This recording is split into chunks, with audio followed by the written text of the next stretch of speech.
How would you Wow, how would you grade? F. That was an F. That probably was a fail on my part. But how would you grade Cooper Flagg and the Mavericks preseason opener from last night? Better than us. We'll talk about it on the DLLS Mavs podcast.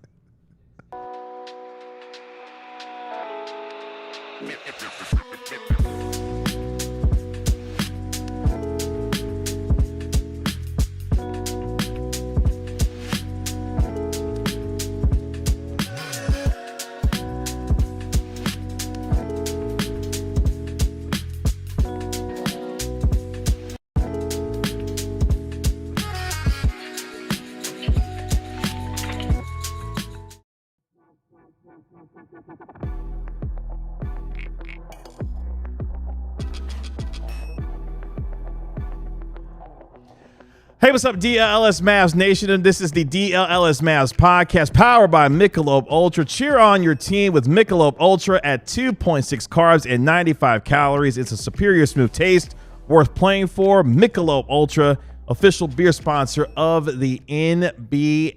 It's your man, Kevin Gray, alongside Mavericks analyst Bobby Curl. We, of course, are DLLS Mavs, your favorite guys, covering your favorite team every single day. The Mavericks get a win in their preseason opener last night. How would you grade Cooper Flagg and the Mavericks' performance as they get ready for the next preseason game later on this week? Plus, we'll dial up the Stein Line with our national NBA insider, Marc Stein. He's a ball knower. I'm a ball knower. You all are ball knowers. We want you to get involved because we want to put your ball knowledge to the test, isn't that right? Yes. So as we always say, hey, you go to our merch store because you want to get a shirt like this. Well, you can put your ball knowledge to the test every single dang day. You have a 50% chance of doubling what you spend. You just go to the DLLS locker, activate the ball knower bonus, make a prediction. For example, who's going to win, Cowboys or Panthers? Obviously, it's going to be the Cowboys. That's right. You spend at least $25 all the way up to $250, and you get your prediction right. You are instantly credited exactly what you just spent. So it's a great way to buy one, get one, buy two, get two, buy five, get five, buy 100, get up to 250. Yeah, it's great. So do it. Please, yes, just do it when it comes to the ball knower bonus. Shout out to our guy Tanner, making us look good and sound good. As always, me not sounding great because I can't get my words That's together. Okay. It's a quick turnaround from last night. That's right. That's right. We were just here not that long ago celebrating a Mavericks win and Cooper Flagg's preseason debut. 10 points, 6 rebounds, 3 assists, had a block, made things happen in that second quarter, scored all 10 of his points in the last 5 minutes and 32 seconds of the first half, as the Mavericks smoked the champs, sort of, last night at Dickies Arena in Fort Worth, Texas. They'll get back on the floor for another game on Saturday when they take on the Charlotte Hornets before they take on the Utah Jazz and the Los Angeles Lakers. Of course, we will be in Las Vegas next week for the Mavericks-Lakers preseason finale for your Dallas Mavericks ahead of their regular season opener. But we got a lot to get to on today's episode. It's Tuesday, which means later on it's a Trivia Tuesday orchestrated by the Corellustrator himself. He hasn't let us know what we're going to be talking about, so you're going to be surprised. You're going down, Marc Stein. We are later on in the show. But let's get to it. How would you grade Cooper Flagg, Anthony Davis, D'Angelo Russell, PJ Washington, and the Mavericks' debut last night in the preseason opener with their win over the Thunder? Let's start with the aforementioned Cooper Flagg because he put on a show, especially in the first half, which is all he played last night. How are we grading Cooper Flagg in his debut last night? I'm going to go solid A, all right? A solid A. 10, 6, 3, and 1 over the course of a full game. It's 20, 12, 6, and 2. If you average that for your career, hey, I got a nice, cozy spot. And where's the Hall of Fame? Springfield, Massachusetts. Springfield, Massachusetts. That's for you, buddy, because you are going to have a fantastic career. There were some things, these kind of issues that we had mentioned about his game, even heading into the draft. He would put the ball on the floor sometimes to try and take someone off the dribble and just pick up his dribble in between like 5 to 15 feet away from the rim and turn his back to the basket. He does that a lot, and that is, something he's going to have to work on. But man, even going back to Luka's rookie season, he was struggling sometimes at knowing when to push through to try and get to the rim and when to pull up. And, young players kind of can second guess themselves in those situations. And with reps and with film and with workouts and practice and all that stuff, he's going to be fine. So that is like the one thing I'm like, man, I really hope that doesn't become just like a staple of his game. But otherwise, dude, absolutely no complaints. That is a strong. Where's the cutoff between A and A plus? It's like 95 or something. Something like that. All right, I'm gonna give him a 95. Okay, and that's definitely a solid A. Just keep that dribble alive, man. Just keep the dribble alive. Yeah, I'm gonna go with the same with a solid A. I think if you're a Mavericks fan, and hopefully you are, obviously if you're watching the show or listening to this podcast, you found a sense of relief last night because you found out in game action, yes, I know against a shell of an Oklahoma City Thunder team, but you found out that Cooper Flagg can play. And for all the concerns going into this season about the hype surrounding Cooper Flagg and what he could be as a player, what kind of contributions was he going to make? Is he going to make for this team this upcoming year? You got a small glimpse in the first half of the do-it-all Swiss Army knife type of game that Flagg possesses, and as he continues to grow and mature, not just physically as a player, but his basketball IQ continues to get better as well, you're seeing what could be a scary player for this team and impacting the game in a number of different ways, and you saw that in the first half. So I think a lot of Mavericks fans today, Bobby, are breathing a sigh of relief because they saw Flagg in a uniform playing basketball the way that we thought he could be capable of doing. The consistency now will come as time goes on, but I give him a solid A for the performance that he had last night. Let's go with D'Angelo Russell. How would you grade D'Angelo Russell last night, D'Lo? And what was for him 15 minutes on the floor, was a +5, had 5 assists, he had a couple of turnovers in the game in his 15 minutes of play. But how would you grade the newcomer D'Angelo Russell in his debut in the Mavericks? B+. I think he was fine. He was fine. He had a couple nice passes. Had a pretty nice one to Derek Lively in transition where he sort of picked it up around the right elbow and turned his back from the rim, was reading the floor. You had, I think it was Coop down the left side, and then Lively kind of did the old okey doke and went around the other side, and D'Lo hit him with this little kind of like leading bounce pass, no look. Had a nice alley-oop lob to AD in transition. Mm-hmm. And, of all the players on the team, at least in the starting lineup, he is probably going to be the best transition playmaker.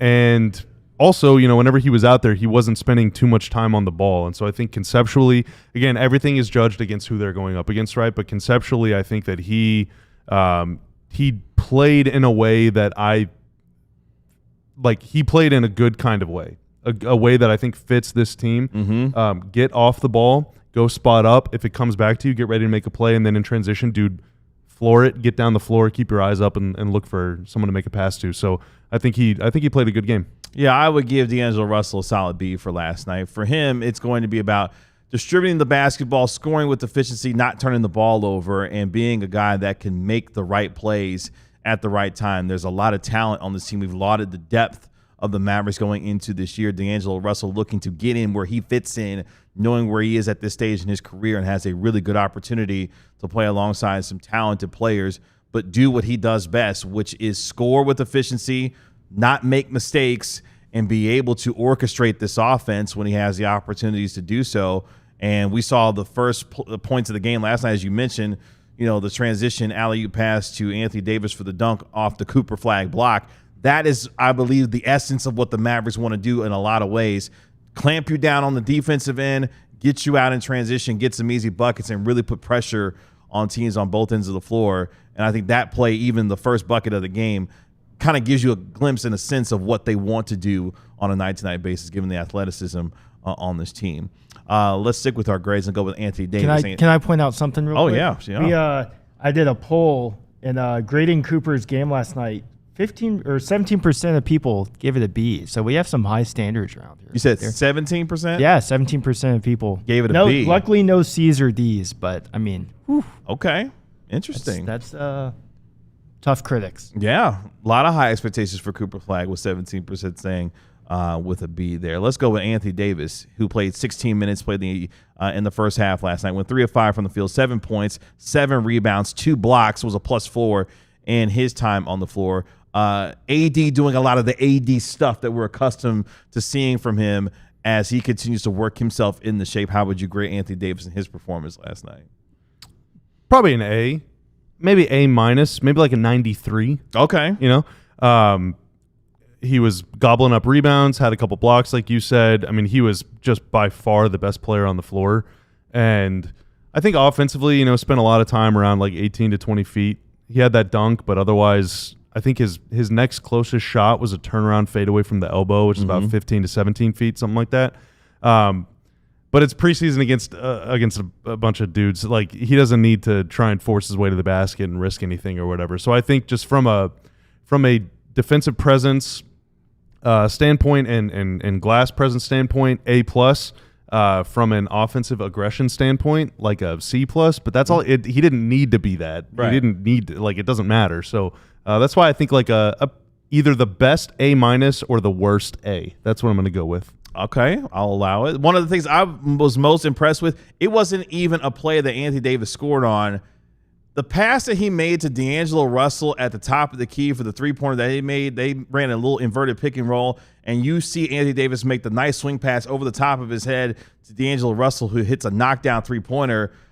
When you look at what the Mavericks have discussed in terms of Anthony Davis being in that Domantas Sabonis hub-like role, if you will, with the dribble handles, with the ability to make some plays for himself, I thought that was one of the more impressive plays that Anthony Davis had all night, because to hit that pass with pinpoint accuracy in the pocket for D'Angelo Russell to knock down the three, if that's an indication of what we could see a little bit offensively with some of the kind of passing from Anthony Davis, that's going to be another fun aspect to watch from him. We know how dominant he's going to be on the defensive end if he's healthy, obviously, on the floor.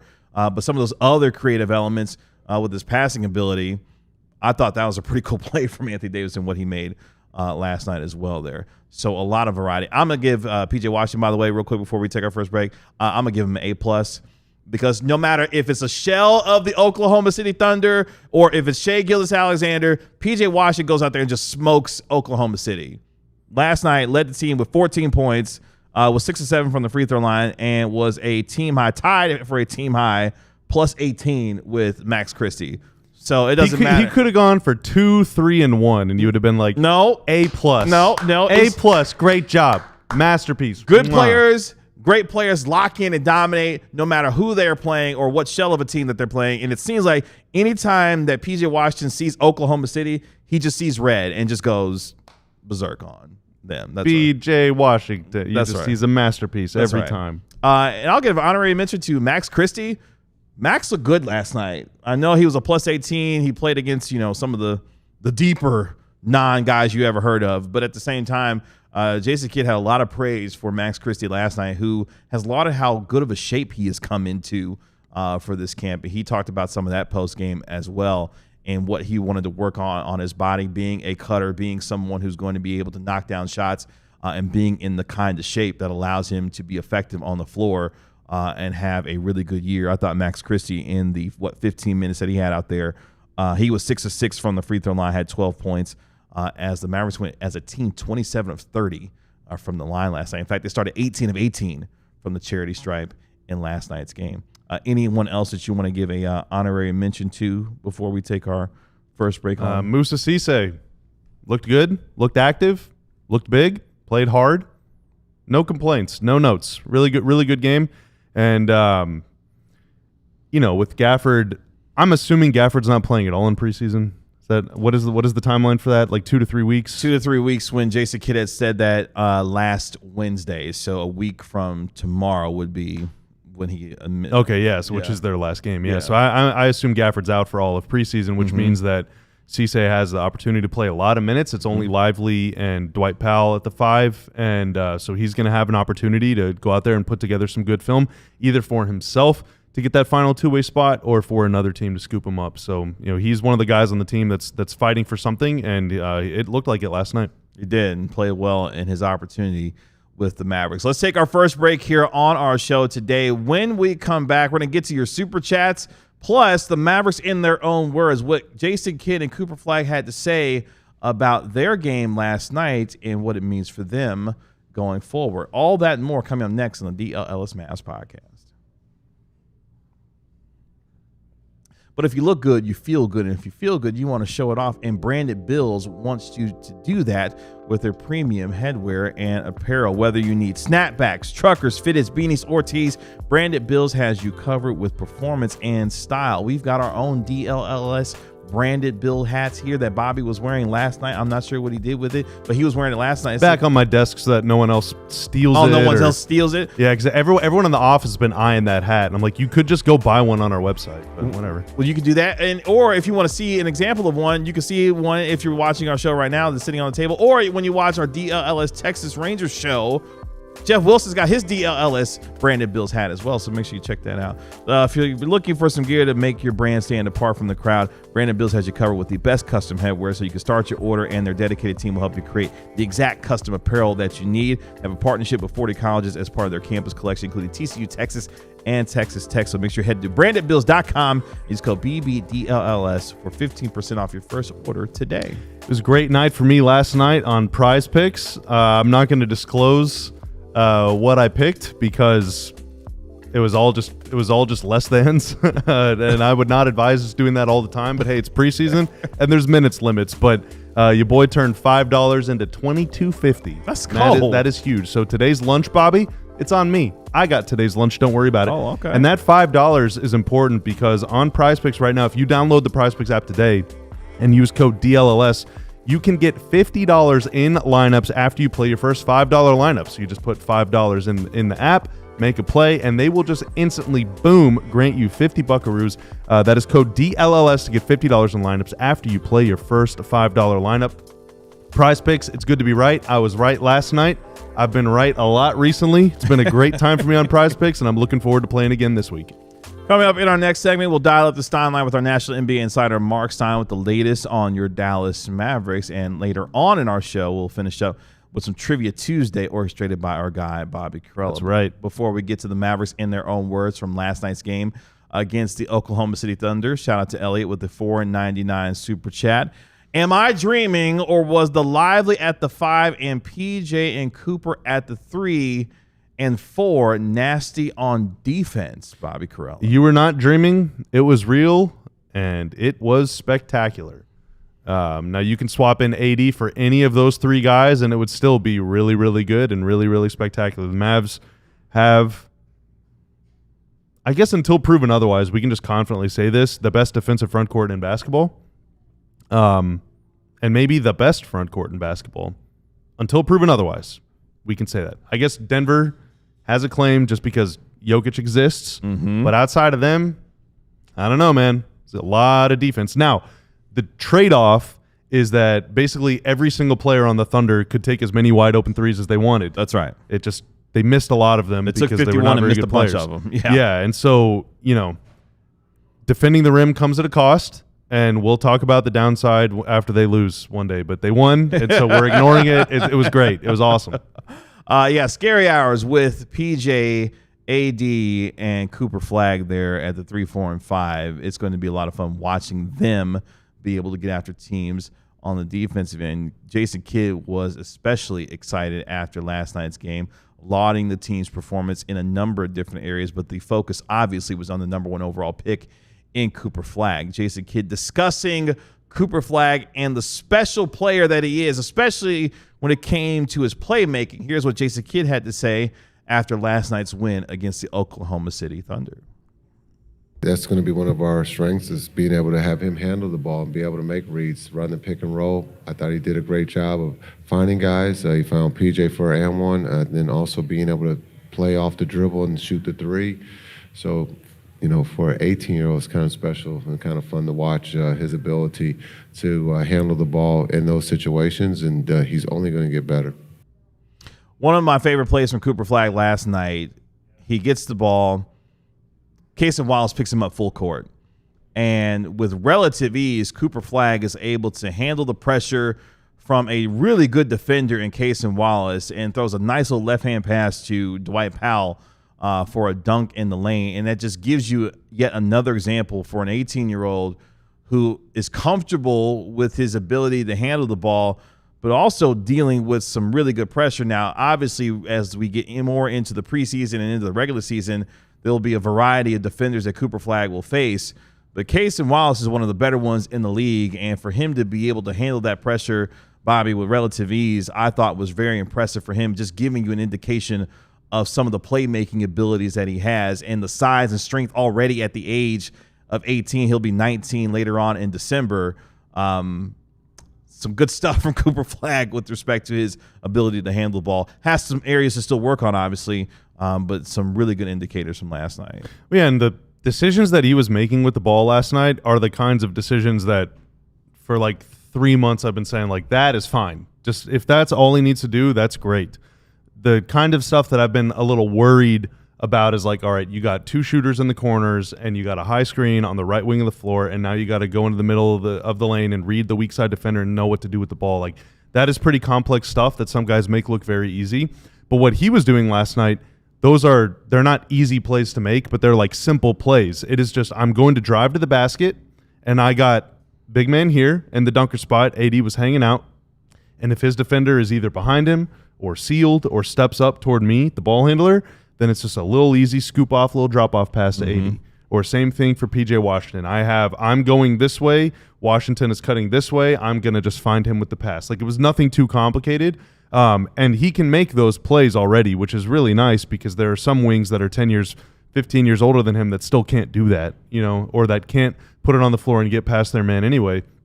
So the fact that he can do this stuff right now already is really, really promising. And if that's all that they ask of him to do this season, he's still going to get 3 or 4 assists a game just from making those kind of plays and some other simple things in transition. So that's great. He can. Mike Procopio, this former Mavs player development coach, he's a little more important than that, but that was his title. His catchphrase, his tagline is "Dominate the simple." Just dominate the simple. That goes for the 15th man on the roster, or whenever he was here, that went for Luka and Kristaps Porzingis and for all the best players on the team, for Jalen Brunson and everybody. That dominate the simple. Make the simple look easy. Just completely, just kick the simple's ass, and that's what Cooper did last night. Whatever the thing that was that he needed to do, he did. He did it, and did it at a very high level. Cooper Flagg met with the media after last night's game as well to discuss his performance and what he was able to achieve. Of course, had a lot of fun in his preseason debut. But one thing that he got to experience really for the first time in his career as a player, playing with 2 bigs, and obviously playing alongside Anthony Davis and Derek Lively in the starting lineup. Cooper Flagg discussing how interesting it was for him to experience that for the very first time. Check out what he had to say about playing alongside 2 bigs. It's interesting. It's a different, style of basketball that obviously, like you said, I haven't played with before, but it just allows me to expand my game, play on the perimeter a lot, and kind of just help the food. I mean, with AD, me, we both can play a guard position and just play that positionless basketball. So it's not really like playing with 2 bigs. But just having that size, it really plays into our advantage defensively. And defensively, they were able to do a lot of good things there. What did you make of his comments, calling it interesting, the fact that he's playing with 2 bigs for the first time and what that can do for his game, given you talked about dominating the simple and making the simple plays that he's able to make? You're going to have a lot of those opportunities playing alongside 2 talented guys in Anthony Davis and Derek Lively in that way. Hope so. Hope so. There weren't many times. I'm trying to think. I'm replaying the entire game in my head right now. Oh, that's. I can't think of many times last night whenever he drove the lane and there was 2 guys in there. Sometimes there would be one, or there'd be like one and then kind of a dunker spot guy and then a cutter. But like the fear, right? If you have 2 bigs out there, so like let's say it's Gafford and AD, the fear is that one of them is going to be at the elbow and the other is going to be in the dunker spot, and then you're going to be driving in. There's like 6 guys in the paint now. It's going to look like a play from 1985. There weren't many or really any examples of that in last night's game. Now, granted, some of that was because AD was hanging out 22 to 25 feet away from the rim. I think teams are going to sag off him, but that's okay. I mean, it's not that big of a deal for all intents and purposes. It's just Cooper getting used to driving in the lane. I don't want his rookie season to be spent driving into 35 people. Sure. All right. 32 is manageable, 35 impossible. So, got it. Yeah, that's the cutoff. That's the line. Yeah, no more than 32. Yeah, that's the Coop number. line. So yeah, I mean, I think they did a decent job spacing the floor, all things considered. But again, it's it was one game against that team. Against that particular team in the Oklahoma City Thunder, of course, who was on the second night of a back-to-back. None of their normal players outside of Casey Wallace played in last night's game. But nonetheless, good to get some game filming for the Mavericks on tape as they are practicing today. As they continue. It's good for us to get it on tape too, and it was definitely good for us to get it on tape. Cooper Flagg, who of course didn't score in the first quarter, was 0 of 2 from the field, had 0 points, was impacting the game in other ways. Started to go off in that second quarter, though. In fact, in the last 5 minutes and 32 seconds of the first half, scored all 10 of his points, including knocking down a couple of three-pointers off the dribble. Had the nice athletic finish at the rim for the layup for his first points in a Dallas Mavericks uniform. A lot of conversation about the approach for Cooper Flagg last night. He discussed that as well, and the approach that he wanted to take offensively for the Mavericks as he got his feet wet in his first NBA action. Here's what Cooper Flagg had to say about the offensive approach he took to last night's debut. Early in the game, throughout the game, whenever I was in there, just taking whatever the defense gives me, just keeping it simple, making the right play, whether it's a pass, shot, whatever it is. So just early on, it was, dumbing down, hitting the bigs a couple of times, late on, coming off the screens, shooting it. So it's just whatever the defense is going to give me. And I think that was a hallmark of what we saw in the first outing for him, not rushing things, not pressing things, but taking exactly what the defense gave him. And when there were opportunities for him to be able to make some things happen, especially late in that first half offensively, he started to take advantage of it. We know he shot 38.5% from the three-point line at Duke. Obviously, he'll continue to get better as a three-point shooter, but it was nice to see a couple of threes go down for him, and you saw some of that rhythm he started to get into late into that first half. I know they got a lot of Mavericks fans excited about some of the things offensively that he can do, especially as his three-point shot continues to get better. Yes. I mean, I don't think he's going to take many off-the-dribble threes, to be honest. It's a nice trick to have in the bag. Yeah. But I would guess most of his stuff this year is going to be going toward the rim. But it's like, it's like that scene in, oh God, what's the movie where the guy goes to Hawaii because Kristen Bell breaks up with him? Forgetting Sarah Marshall. Oh. Whenever Paul Rudd is like, do less. Like, he's trying to teach him to surf. Yes. He's like, no, you're doing too much. Do less. Do less. Just do less. All right, well, you got to do something. Like, that is the whole thing. Just kiss. Keep it simple, stupid. Just, hey, dude, just don't do anything. Just don't do too much. Don't do too much. Just go out there. He's good enough at everything to where if he just goes out and does the thing, he's going to produce. You don't got to force it. You don't got to try and take over a game. Just go out there and make the correct play. And at the end of the night, he's going to have, 18, 9, 4, and 2. And you're going to be like, wow, what a player. Yeah, I think we're going to look up a lot this year as the course of a game goes on, whether he's playing 30, 32 minutes a night. And we're looking up and we look at the stat sheet and say, now, how in the world did he come up with 18, 7, and 6? Like, it won't feel like it as the course of the game goes on. But at the same time, I think to your point, less is more when it comes to Cooper Flagg in the sense of you don't have to do too much. You've got a lot of talent around you. Make the plays that you're capable of. And by the time you look up, you're going to be stuffing the stat sheet with some pretty impressive numbers. And even in the time that he had on the floor, did a little bit of everything to contribute on both ends of the floor for the Mavericks, which I'm sure excites them given the expectations for Cooper Flagg. So if you're looking for a mantra maybe for Cooper Flagg this year, if you're going to be watching him, obviously, less is more for him, which is okay because guys like Anthony Davis, Derek Lively, and the once Kyrie Irving returns, things will be that much better for him as a player going forward there. But I thought it was a lot of fun last night. It was just good to have basketball back on the television and seeing the Mavericks get out on the floor. And for us, a chance to talk about some things actually happening on the floor versus projecting what we've done all summer, because we did a lot of that this summer, a lot of projecting. Best League's comment, we need to give him more balls to grow his skills. No, that's Nikola Topic. All right, they got to give Nikola Topic 1 or 2. Maybe. I don't know what happened to him. Maybe he's got too many. That's a different white guy in Fort Worth last night.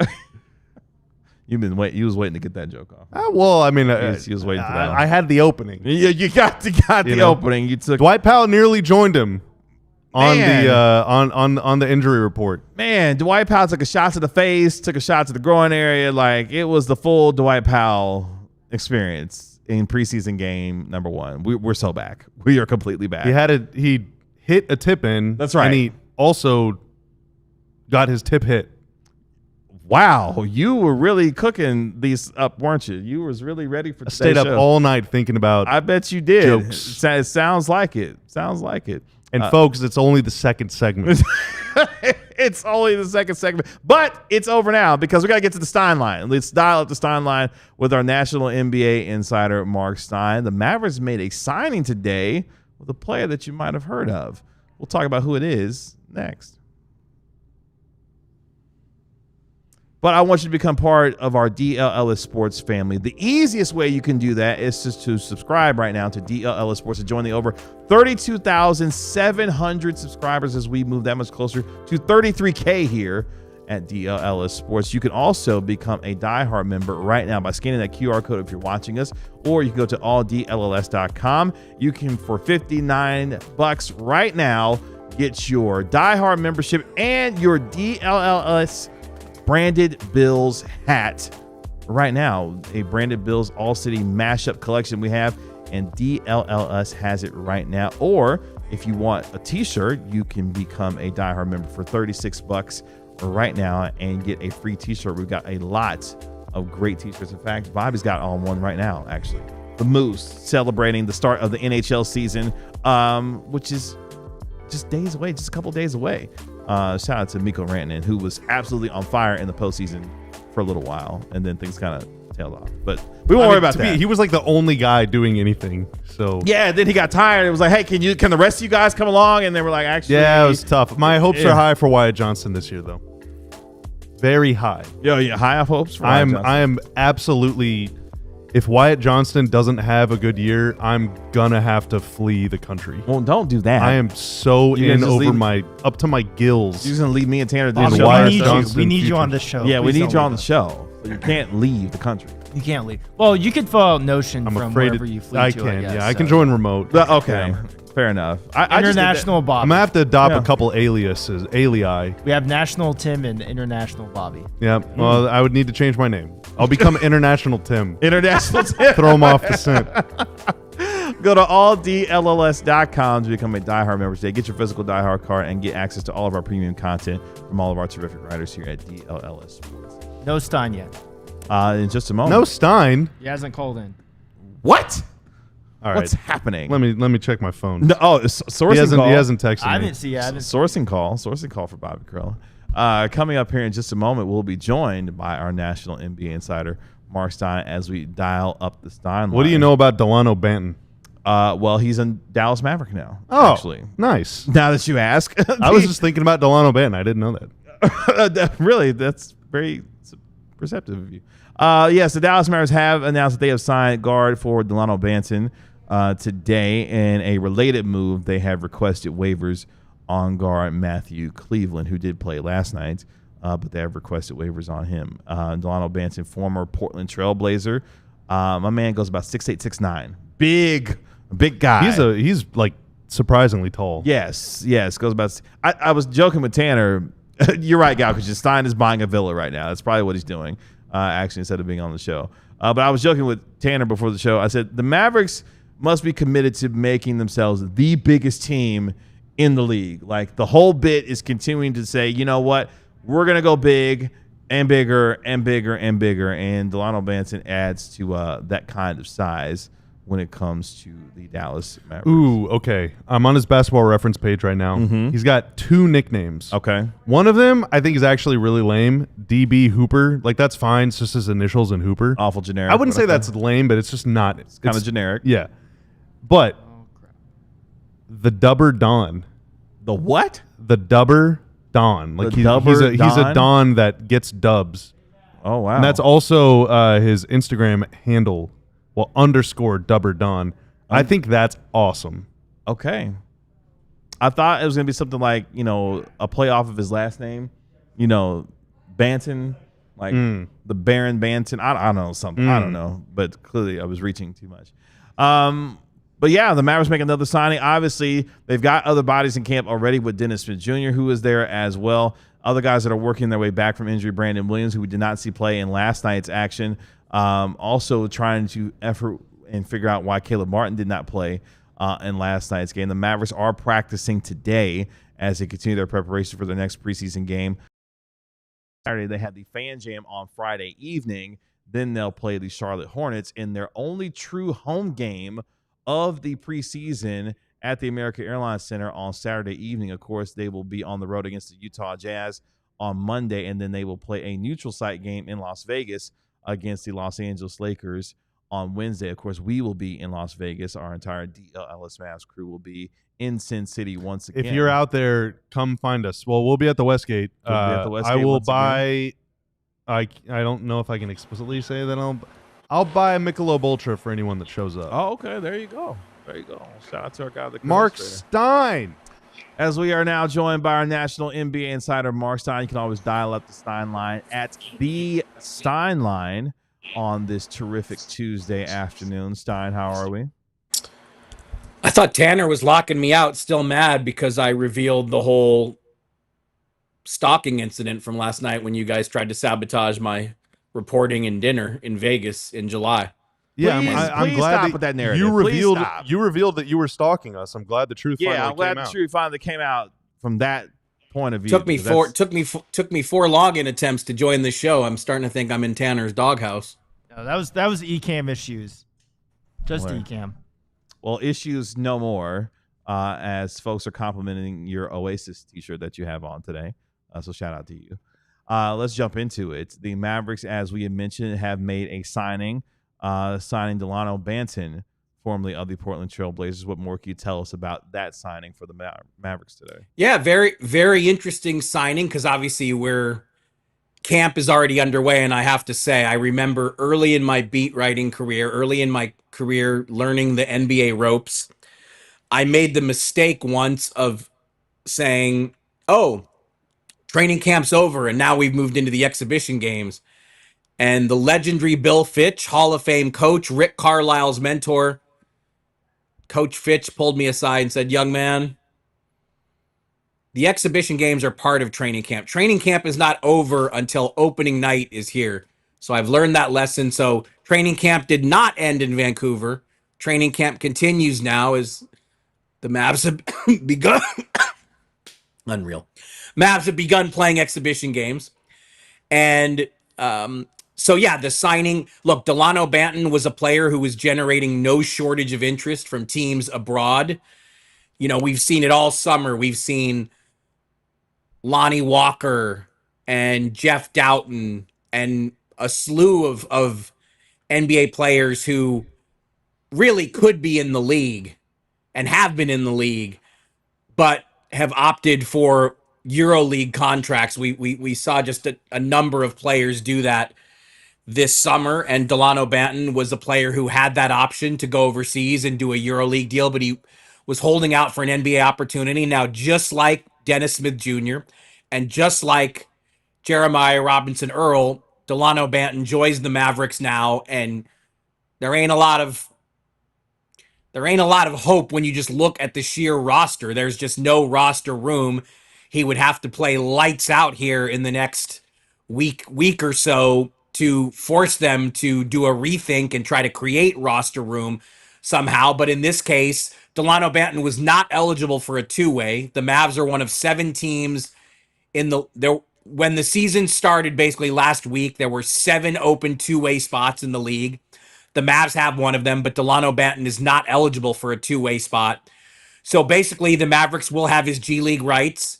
And if, as things look now, there is no roster room for him, the Legends would have his rights. Now, I do have to add about Dennis Smith Jr. The Mavericks are still trying to get his G League rights. His G League rights are held by the Bucks/Wisconsin Herd. There's going to have to be a trade there where the Legends and the Herd do a deal at the direction of the 2 NBA front offices. That has not happened yet.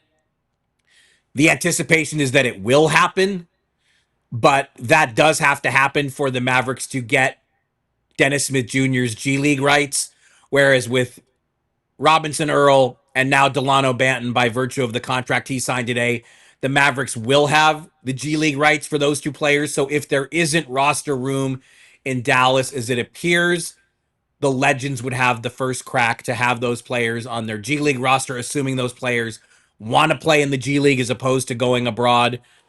So, look, Delano Banton is a guard with a lot of size. We've seen him in Toronto. We've seen him in Boston. We've seen him in Portland. Intriguing player. I'm curious to see how much opportunity he gets in preseason play, and we can get a look at him. Mark, I have a follow-up question about that, and I don't know if you know the answer, so I'm not trying to make a gotcha or anything. But given the Mavs roster constraints, given their hard cap situation, given the fact that they already have all these guaranteed deals, why do you believe it's important to them to get Dennis and to go to the lengths they would need to get his G League rights and to go sign Delano Banton and to bring in Jeremiah Robinson Earl if they know they're not going to be on the big league roster, and if they know that even if they go to the Legends and absolutely cook, that they wouldn't be able to sign them because of their financial situation? It would just be some other team would be able to get them. Like, why would the Mavs want to do that? I think it's an easy answer. It's twofold. You get them in camp. And again, what happens if Delano Banton just comes in here and plays lights out? And then maybe the Mavs say to themselves, you know what, we got to find roster room. This guy is so good. He's so much better than we were expecting. You get a free look at him for the next week plus. On top of that, if you have the players' G League rights, you're making your G League team strong, and there's never anything bad about that. Now, you are absolutely correct. Having the players' G League rights doesn't insulate you. 10-day contracts can't be signed until January. But if Dennis Smith Jr., Jeremiah Robinson Earl, Delano Banton, if they all end up playing for the Legends, they can be called up by any NBA team. The Mavs have no insulation or special protection, but to have them on your G League team, they have Max Hooper now as the G League coach. Why wouldn't you want to have the strongest G League team you can? Also because now at this point, the Mavs only have the two-ways, but Nebhard and Kelly, now when they go to the G League for time, they get to play with these guys. Imagine if you have Nebhard, Kelly, Smith, Banton, and Robinson Earl. That's a pretty strong G League squad. So to me, there's no downside, but you're technically right. It doesn't, having a player's G League rights does not mean, it doesn't give you any advantage in terms of getting them on your roster. But I would think you'd want the strongest G League team you can field. Before we take our next break here, anything else percolating out of your notebook that you want us to get to before we take our next break here? No, like I said, I just think this is a real, the timing of the move. Banton was one of those players like Robinson Earl, who he had overseas interest and was waiting for his NBA chance. And the fact that he was still available a week plus into camp, it's a nice little curveball. And again, last night, the Mavs had 15 guys get minutes. There's, even with holding the starters' minutes down, and you don't want to tax an Anthony Davis and a D'Angelo Russell, like, Jason Kidd said last night, these guys were only going to play a half, but the Mavs still have you have 21 guys in camp. That's why I just kept repeating last night. It just stunned me that the Thunder only played 9 guys on the second night of a back-to-back because they gave so many of their regulars the first 2 games off, coming off a championship run. But to have 21 in camp and only have 9 available for an exhibition game is pretty remarkable. Whereas, like I said, I think the Mavs were in that position of, we have so many guys to get on the floor, and you only have so many minutes. They should have let some of their guys wear Thunder uniforms just for the game last night. Just for some balance, yeah, for both teams. That would have been an I think that would have been kind. Or would have made a lot of Mavericks fans upset, because who wants to see a Maverick in a Thunder uniform? Be funny. Before we go to break, how's the chat? Lively? Good today? Chat's good. Chat is good. Chat is good. People are feeling good about Coop. We were giving out grades earlier. Trivia. I was monitoring. Trivia Tuesday next. That's right. Oh, yeah. That's right. Oh, wow. All right. Let's get see ready how for I this, do. Mark. You've been studying your encyclopedia? I haven't been studying at all. I've been swamped this morning, so Right, might be a tough 15 minutes for you. Uh-oh. Well, we will get into some Trivia Tuesday led by our guy, the Corellustrator, coming up next.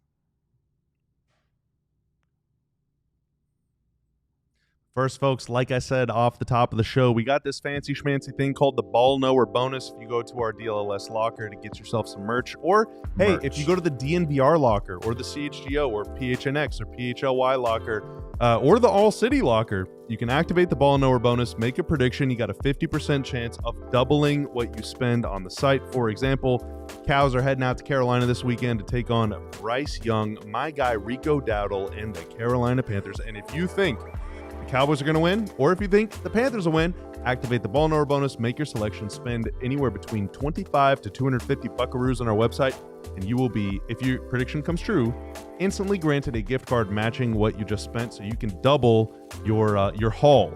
How about that? That's a pretty nice little deal. I like that deal. That's a pretty nice little deal. And we're rolling out some new shirts all the time. So for example, I don't even know if Tanner has this one. We just rolled out a Cowboy shirt this morning. A little Victory Monday on a Tuesday. Oh, let's so you're go. You're going to want to go check that out. That shirt is looking mighty fine. And also, we got a Paige Beckers inspired roadie shirt. Now, Paige was at the game last night, so you already know Paige is a ball knower based on how she played. She was chopping up with Kyrie last night. Yeah, but she put 10 toes down in ball knower land. That was horrible. That's all right. I want to apologize to my family. I'll allow it for that, and everyone I've ever met in my life and will meet. Don't do that. You're good. By watching Mavs preseason basketball at Dickies Arena alongside Leon Bridges, Abraham Alexander, and a bunch of other VIPs out there. Anyway, that shirt is great. The other thing that I promote here is the newsletter. Ali Jawad does a great job bringing you free news fresh to your inbox every single Monday through Friday. Weekday mornings, he sends that out. It costs nothing to subscribe. Go to our website, scroll down to the bottom, or go to newsletter.alldls.com. All we ask for is your email address, and in exchange, you will be given news every day. You don't got to go doom scroll. We bring the scrolling to you. That's right.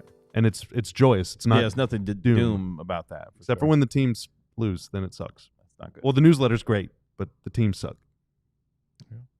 Let's bring in our national NBA insider, Marc Stein, as he is going to be hanging out with us for our last segment of the day. Of course, is quick question. Have we tried to get Paige one of those shirts? I would imagine Paige would want one of those shirts. That shirt is really that is top notch. Yeah, stay tuned on that. Stay tuned on that. Is all I can say. What will happen first? Will Paige wear that shirt or J Kid wear a DLS hat? Oh, J Kid's putting the hat on right when we give it to him. J Kid is definitely wearing the hat. Now, will he wear the hat for longer than 5 seconds? I don't know, but we're getting a pic of J Kid in the hat. I could see J Kid wearing that to a press conference, possibly, maybe. Dude, that would be incredible. That would be iconic. That would feed my family for generations. Maybe I'm too optimistic. Before we do Trivia Tuesday, I do want to make sure I get this in because I've forgotten to mention it yesterday and on Friday's show. Congratulations to our guy Rafael Barlow, friend of the show, of the DLLS Mavs podcast.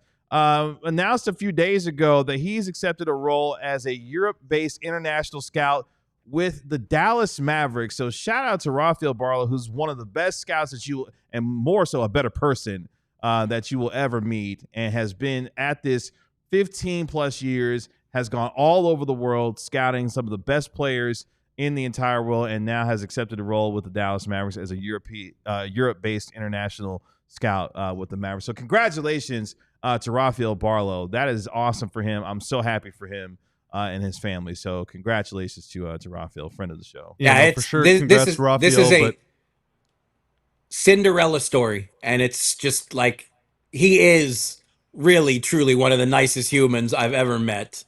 And just the guy works so hard, and it's just, to see someone realize their dream is it's really cool. Yeah. Now, having said that, and I agree, congratulations, Rafael. It's awesome.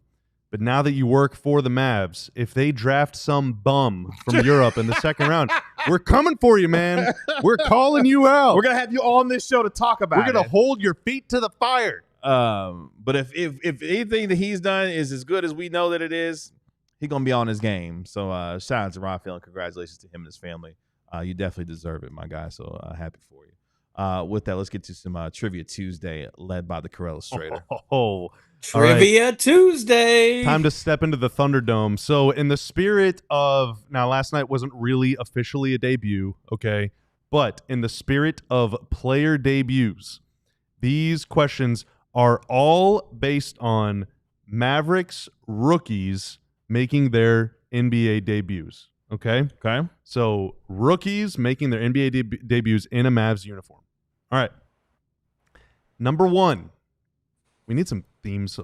I was thinking about that. Yeah, I we should need, get like, some music. I don't in know. the Would background. we get hit with a copyright strike for using the millionaire music? Probably. Boom, boom, boom. Yeah, probably.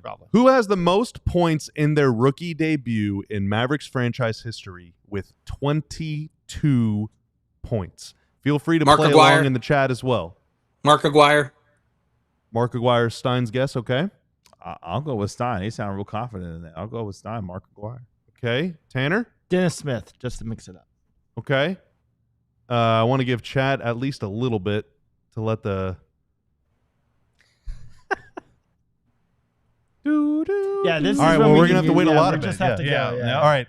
Don't catch up. The answer is Jamal Mashburn. Oh. With 22 points in his debut. The only other Maverick with at least 20 points in their NBA debut. Sean Rooks. Sean Rooks? Yep, Wow. 20 points. Wow. Yep. Last time I'm going with Stein for an answer today. All right. Wow. Jeez, Wow. okay. Lane Jeez. Stein. Shout out to Monster Mash, though. That's awesome.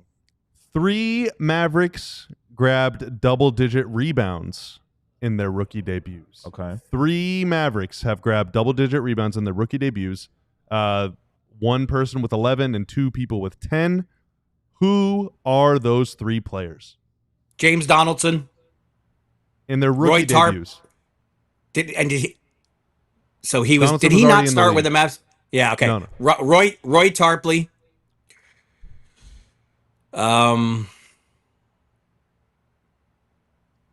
I'll throw Sean Bradley in there. Rookie He debut. played with New rookie Jersey. debut. Oh. Philly, Oh, wow. Philly. Sean was with Philly. That's Philly first. That's right. Rookie debut. 11 rebounds or a minimum 10. Yep. Detlef Schrempf.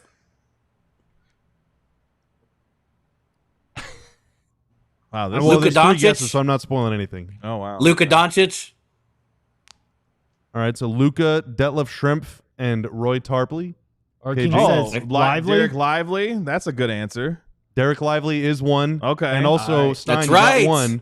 Roy Tarpley also did it. So that's I, 2 yeah, of the 3.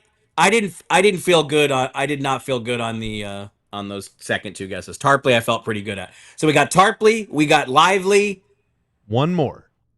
Josh Howard. Strong guess. Tanner, KG. I'm out. Yeah, I got I'm nothing. out. The correct answer, Marc Stein, is Marc Aguirre. Oh, Of course he he had did. 10. Aaron in the chat says J Kidd for sure. Jason Kidd had 9, so he almost got oh there wow. Okay. He almost in got his there. rookie debut. in his rookie debut. Wow. Elliott got it right. It was Lively, Tarpley, and McGuire. Oh, Elliot, let's go. Right. Nice job. Okay. Speaking of Jason Kidd, Okay. maybe he'll be the answer on this one. Who knows? 2 Mavericks handed out double-digit assists in Okay. their rookie debuts. Who were they? I'm gonna go with Jason Kidd as one of them. Okay. Derek Harper. Jason Kidd is one of them. Okay. Derek Na- Harper is not. Steve Nash. Was not a rookie Yeah. Yeah. with the Mavs. That's right. Jeez, man. I keep getting the debuts and the rookie debuts mixed up. Dennis Who was Smith. a Mav? Dennis Smith Jr. is correct. Oh Tanner. wow. Whoa! Yeah.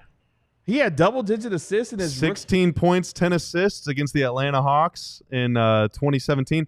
Curiously, that game was marred more by the decision to sit Nerlens Noel down the stretch, and then he basically disappeared. What was from the Lucas? rookie. What was Lucas' game 1 line? I can't believe I don't remember it off the top of my Luka head. But had it was like 10 points, It was 6 mad. assists, and 3 rebounds or something Versus the Suns, right? against the Suns. Yeah. Tanner just keeps guessing Dennis Smith until he got it. That was twice, Mark. See, now Mark's still bitter about last night. That's We're right. having a little That's feud right. starting here. Yeah. This is tough today. This There's is discord good. in the ranks. Yeah, this is good. All right, question 4. We got 2 more. All right. Cooper Flagg made 2 threes last night. Who are the only 2 Mavericks? Now, all of this data is courtesy from our friends at Basketball Reference and StatHead, by the way. But who are the only 2 Mavericks to make multiple threes in their rookie debuts? 2 rookies have made multiple threes in their first NBA game. Can you name them? This one is tough. I'm not going to lie. I'll just guess Jamal Mashburn since he had 22 points in his debut. So he must have made a couple threes. So I'll go ahead. Yeah, but he wasn't. I don't think he was really shooting the 3 ball at a high volume at the beginning. Maybe I'm wrong. Josh Howard. Josh Howard is incorrect, and so too is Jamal Mashburn. Oh, wow. Yeah. R King in the chat, Detlef Shrimp. No, Detlef Shrimp did not do it. I mean, That's the a good '80s guess, the '80s guys just weren't taking 2 3. I mean, they weren't going to make 2 threes because they probably. I mean, is one of them an '80s player? Rich Easy Boy gets it. Jay Crowder right. is one of them. Oh, wow. What a pull. Wow. Yeah. Great And job. so we have Jay one more? Crowder is one. Okay. Now, I'll give you a hint. The other correct answer debuted before Jay Crowder. That is my hint. Jay Crowder debuted in 2012. This guy debuted before that. Oh, wow. Okay. Oh, Nico Brusino. That's a great guess, but unfortunately. Jimmy Jackson, Dale Ellis, Shane Larkin. No, and no. Again, all good guesses, though. Yeah. See, Dale Ellis would have definitely done it if he wasn't Yeah. a rookie in the if he wasn't a rookie in the '80s. Man, oh man. It's going to be somebody on one of those bad '90s teams like Micah Zolino, Legler. Was it Legler? It was not Tim Legler. I'm out. All right, the correct answer in the interest of time, Devin Harris. Oh. Yeah. Way back in 2004. Friend of the show, Devin Harris. Yeah. Good gracious. Only 9 other Mavericks have ever made a 3 Damn. in their NBA debut. Devin Harris is going to kill me when he finds out I didn't guess him for this. All right, Wow. Tanner, save that footage. Okay. All right, last one. Last night, Coop had a block. You did. Who has the most blocks in their rookie debut in Mavericks history with 4? Oh, wow. 4 blocks. Roy Tarpley. That was going to be my guess, too. All right, Roy Tarpley. Tanner, Roy Tarpley. Let's roll with it. Roy Tarpley. Let's roll with it. I'll give chat 5 seconds to guess, so think about it, think about it, think about it, think about it. 4, 3, 2, 1. The correct answer is Bill Garnett. 4 blocks Bill Garnett. in his NBA Was that the debut. was that the Mavs' first game ever, 1980? No, this would have been Bill Garnett, I believe, was 82. Man, Wow.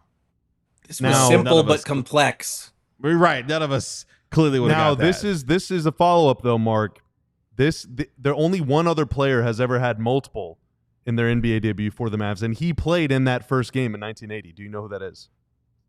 Ooh, Bernard James, a great guess, Vince. Because he did have a 5-block game. Bernard James did not play in the Mavs' first game.